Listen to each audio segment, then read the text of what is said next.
With investing, sometimes you have stocks that just don't go your way. Things don't turn out how you thought they would. We've all experienced this before, some of us with different stocks. For example, the investors in Dollar General had no clue the stock was going to drop 37%. This came a little out of the blue. The company suddenly didn't do as well as investors were expecting. Another one is Disney, which for years has given mediocre returns despite having some of the best assets in the world. This is another one I know has so far disappointed a lot of investors. We all have these disappointments, these companies that just don't go our way despite our best efforts and best research. And that's what makes it all the better when you have a stock where everything just seems to work out. And one of those stocks for me is Texas Roadhouse, a restaurant company. A company that now is up 9.6% currently on the day after their 2023 Q4 earnings report. Texas Roadhouse is in the green by 10% today, despite the market being in the red. We have a note here from Qualtrim saying the company's moving up today because of a good earnings report and because different analysts are raising their price targets on the stock. Now, I'm like any of you. I'm bummed when my stocks don't do well. If one of my stocks is not performing well, if the fundamentals are not moving in the right direction, that really bums me out. But on the other side, I'm of course thrilled when one of my stocks does well, and Texas Roadhouse is one of these companies that continually surpasses even my expectations. I hold a very concentrated portfolio. We have over $600,000 in only 12 companies. With this level of concentration, of course I have a very high standard for each company I invest in. But even so, Texas Roadhouse is one of these companies that genuinely surprises me. It surpasses my expectations time and time again. I first started buying this company in 2021 and it's already almost a double. My holding value is $63,800 and it's currently $28,000 in the green. When I look through my purchase history of the stock, I was buying it through many different times, but the time where I really went heavy into it, where I started doing really big buys in it, was around May of 2022 when it was at a price of $75. Since that time period, Texas Roadhouse stock has appreciated by roughly 90%. That's roughly 3 times the performance of the S&P 500. So this stock has really crushed the market recently. It's done fantastic, but that's not the full story. One of the more shocking facts that I like to share off, because I think it's so interesting to see this stacked up against each other, is Texas Roadhouse against the S&P 500 for the past decade. It hasn't just slightly beat the S&P 500, it's completely crushed it. More shocking than that, it's also beat the QQQs. So even the NASDAQ 100, all the big tech companies, even if we handpick some of the most incredible companies over the past decade, ones that you would want to own if you could go back in time, ones like Google. Going back to 2013, Texas Roadhouse has still outperformed it. It's hard to grasp the reality of the situation here. A company that has absolutely nothing to do with leading technology, nothing to do with artificial intelligence,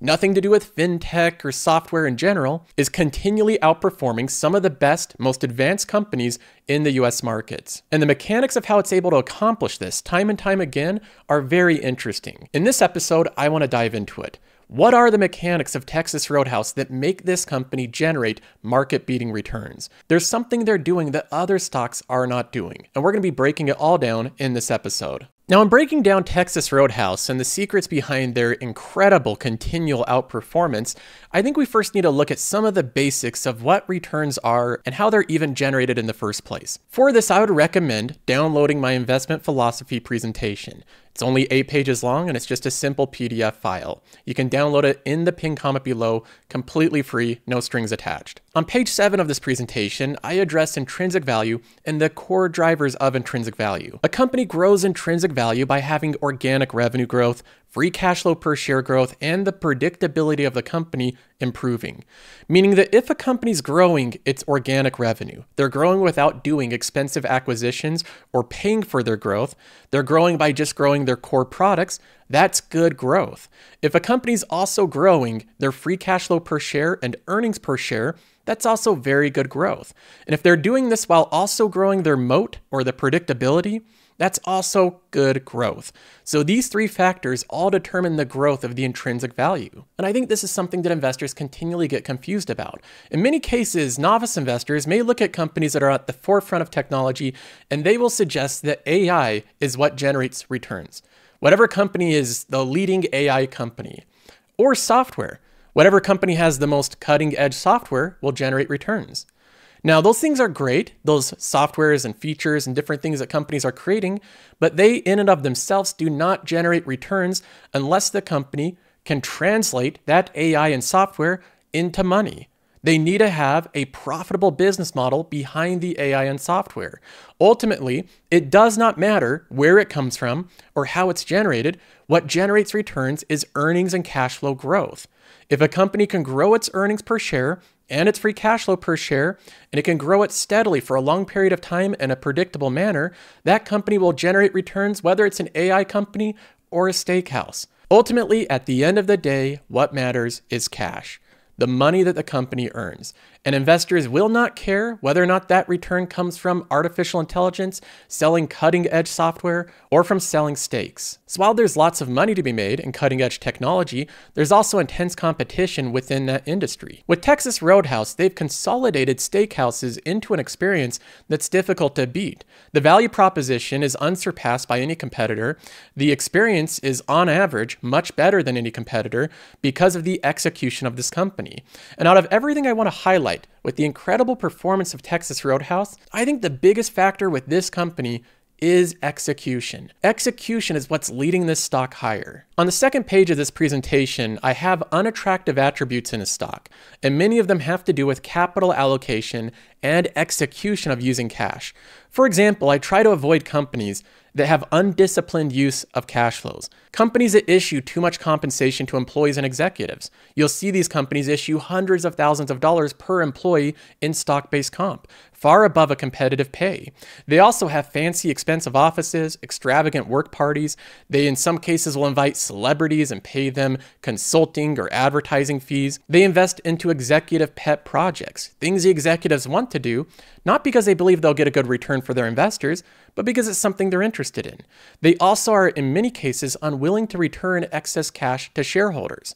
These are the undisciplined uses of cash flow. And I believe the primary reason why Texas Roadhouse has commanded such incredible performance over the past decade is by avoiding these many sins that other managers fall into: wasteful uses of cash flow. Texas Roadhouse is an example of excellent use of capital allocation and cash flow. To illustrate how skilled these managers are at effectively using their cash and generating returns for investors, I want to take a look at this last earnings report, the year of 2023. The first thing they mention right at the top is they're increasing the quarterly dividend by 11%. This is a direct return of free cash flow back to the investor. So a simple way to look at this is the company generates free cash flow every single quarter. We see these numbers right here: $100 million, $11 million, $13 million, $40 million. They're using some of this free cash flow and returning it back to you directly through a dividend. This direct payment back to you in the form of a dividend is an incredibly direct way of returning cash back to the shareholder.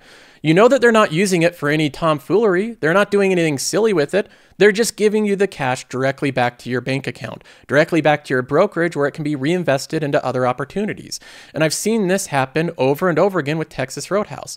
From when I first started buying the company heavily, earning that $139 dividend, then 183, 185, 224, 229, 239. It's going to go up another 11% without me owning any more of the company. So my next dividend is going to be around $265, and I get these 4 times a year. Now, the reason that they can continually grow the dividend is because they're growing their earnings and their cash flows at an accelerated rate above the market. This is another thing that's incredible about this company, how efficiently and quickly they can grow. For example, in the year of 2023, they grew their revenue by 15.4%. That is organic revenue growth, meaning they're just growing their core business. Their net income grew by 13%. Their diluted earnings per share grew by 14.3%. Now, they had a 2.1% dividend yield starting that year.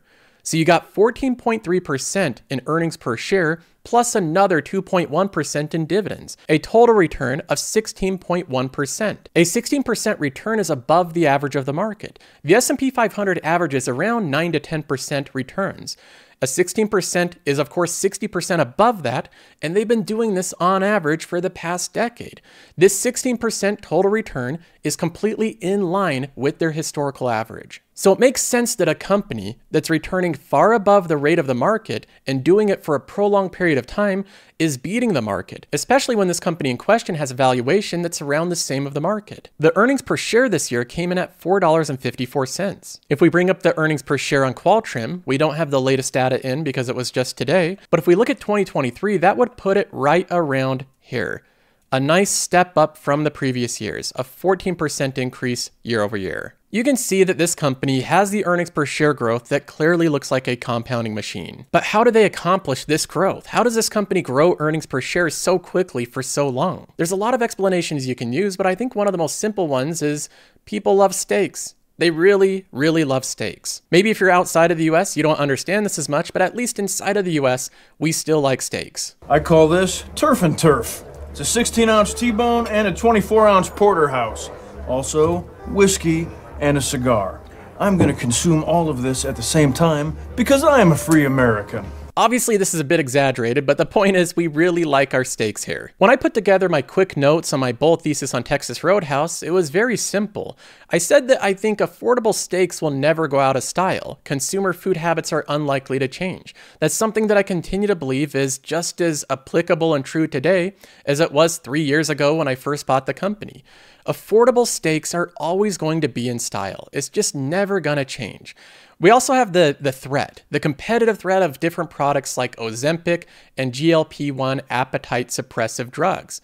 But a lot of people highlight the potential of these drugs without highlighting the potential struggles of these drugs. First of all, they are very expensive. They require dedicated usage and they have many side effects. When people use them, in many cases, people report nausea, and nobody wants to go through every day feeling nauseous. I've never believed that appetite suppressants would be meaningfully damaging to Texas Roadhouse, and so far, even with people using these drugs, it doesn't seem like that's the case. Texas Roadhouse is also expanding internationally. They're still doing this today. They're opening up Bubba's 33 brand. It's successful. They're opening up more Jaggers, their new franchise quick service restaurant brand, and it's opening up with 4.5 stars. People really like the foods that they make. Another thing that I think is a constant, something that will never change, is the restaurant experience. No matter what happens with AI and artificial intelligence and different things we can do within our house, people still want to get out and go to a restaurant. And Texas Roadhouse is more of a lively place to go have a restaurant experience. As long as these things hold constant, which I think they will, I believe this company is going to continue having good returns. And again, the majority of these returns are the result of incredible execution. After this latest quarter, I was so impressed by the earnings report that I went to listen to the earnings call. When I was listening to the earnings call, I heard a management team that seems to have everything figured out. They have everything put together. I want to go through some of the highlights that I think are a bit less obvious when listening to this call. First of all, if we just break down what they've done over the past year, they said that they grew earnings per share by 14.3%. The dividend yield of 2.1% equals a total return of 16.4%.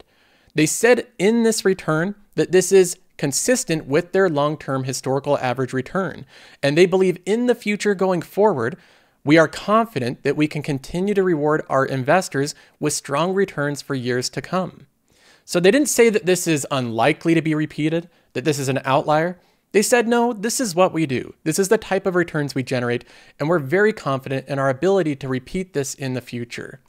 Now, of course, we don't know for sure if they can, but that's their thoughts about the future. They also mentioned that in the year of 2023, they currently ended the year with $104 million in cash. So they have a lot of money in cash. For a company of their size, above $100 million is a lot of cash to work with. They self-funded $347 million of CapEx. Self-funded means that they did not take out leverage, they didn't take out loans, they simply used their cash flows to pay for it. They also self-funded $39 million purchase of 8 franchise restaurants. So they are buying their franchise restaurants because they know they get a positive ROI.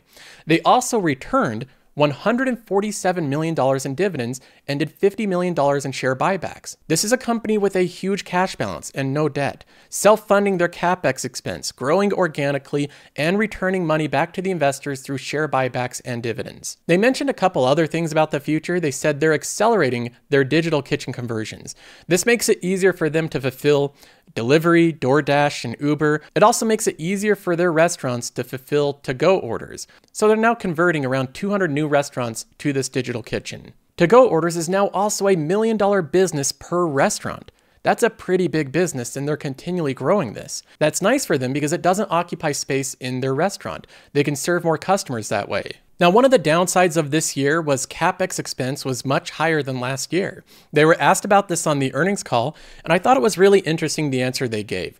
They listed out a few reasons that CapEx is going up. One of the biggest expenses in growing this brand is building new restaurants, and they said it's a lot more expensive to build these restaurants today than it was 3 years ago. Building costs, labor, parts, all of that has inflated over time. That's something they cannot fix. They can't change how much it costs to build their restaurants. Another issue is Texas Roadhouse is a bit of an old brand. They've been around for a long period of time, and many of their restaurants are simply old. They're just aging. They need updating and repairs. So there's higher expense of servicing these older restaurants. And then also they're building their newer restaurants 10% bigger than their prototypes a year ago. They're finding that these 10% bigger restaurants allow them to earn a much higher ROI. So they're investing in building even bigger restaurants because they're getting a better return doing so. Now on the positive side, even with the higher expense of building these new restaurants, the new restaurants are performing incredibly well. They're exceeding their cost of capital and their target internal rate of return of the high teens. So these new restaurants are still returning above the high teens in IRR, which is a very strong return for the capital they're putting in. So this is a nice way of saying, even though these restaurants are becoming more expensive, the returns they're getting for them more than make up for it. Now, another thing they mentioned on the call is that in the year of 2024, Texas Roadhouse has an extra week of reporting, and they're estimating that that extra week will add on an additional 4% EPS for the full year. So when you're looking at your analysis of earnings per share growth, just keep that in mind, that it's going to be a little bit higher because they're reporting a full extra week. And then so far in 2024, when asked about any type of slowdown or concerning trends or people spending a bit less money, they've seen none of it. No slowdowns, no mixdowns in their products, no concerning trends. As far as they're concerned, they're off to a great start. So there's a lot of different things we can look at with this most recent quarter, but overall, what's generating these great returns is a combination of their great brand, their great customer service, their great product, combined with incredibly good capital allocation. Capital allocation is the key ingredient in this mixture. It's the key thing driving these returns. If Texas Roadhouse did what many other restaurant companies do and acquire brands, acquire different companies, they're always going out buying different things and doing it at expensive prices, they would have subpar returns. But the fact that they're focused on growing out their own brands internally, ones that they've developed like Bubba's 33 and Jaggers, ones that are not expensive to develop and grow, they have a high amount of return potential with very low downside. Now with all that, the stock today is at $147. It's up a staggering 23% year to date, 41% over the past year not counting dividends. So this company has been on a roll, but where does it stand now? When I did my intrinsic value estimates on all my companies, I had Texas Roadhouse at an intrinsic value of $135.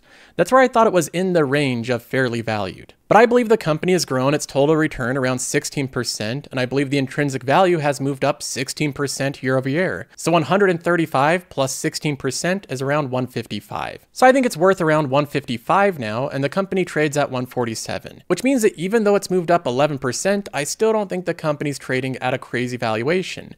Now, I'm not currently buying into the stock because I was able to buy this one on a substantial dip, but I'm going to continue holding it in my portfolio. I see no reason to be pressured into selling this one right now. As far as I can see with Texas Roadhouse, it's a continual example of excellent capital management, a company that continues to do the right thing on behalf of the shareholders. And it seems to me today that the company has as bright of a future as ever. I'm really thrilled with the performance of this company. And I know sometimes with investing, companies don't go your way. It's not always easy or fun. Not every stock you buy rockets up. So I think it's good to celebrate and be happy about the time your theses work out. For me today, that thesis is Texas Roadhouse. I may go there this evening and celebrate with a steak. That's all for this episode. See you in the next one.